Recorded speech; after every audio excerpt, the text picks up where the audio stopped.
Hello दोस्तों, नमस्ते, प्रणाम। मैं भारती तिवारी आप सभी का स्वागत करती हूँ सिस्टर के चैनल मंजू गिरी 89 पर। और आज हम लोग एक ललनवा गीत सुनाने जा रहे हैं। कैसा लगेगा कमेंट में ज़रूर बताइएगा। बहुत ही प्यारा गीत है।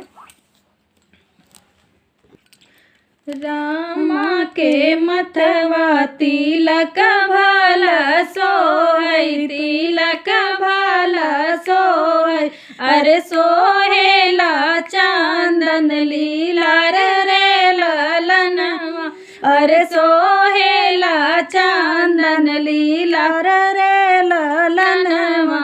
अरे सारी अयोध्या में रामा दुलरुआ, अरे रामा दुलरुआ, अरे कैसे के रही है कुमार रे ललनवा, अरे कैसे के रही है कुमार रे ललनवा।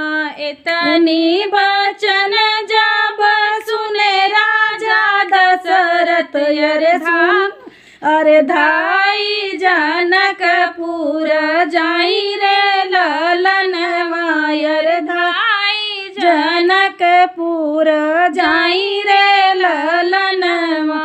तोहरे घर राजा कन्या कुमारी, अरे कन्या कुमारी, अरे हमारे घर माँ कुमार रे ललनवा, अरे हमारे घर माँ कुमार रे ललनवा।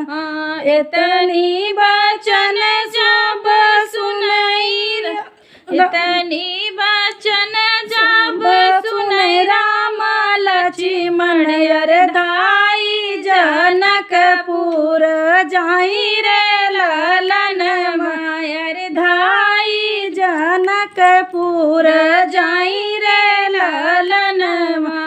आजू के दिनवा को दिन बाटे बेटा, कर दिन बाटे बेटा, अरे अवैदिया जेठ बाई सखर ललनवा, अरे अवैदेव जेठ बाई सखर ललनवा।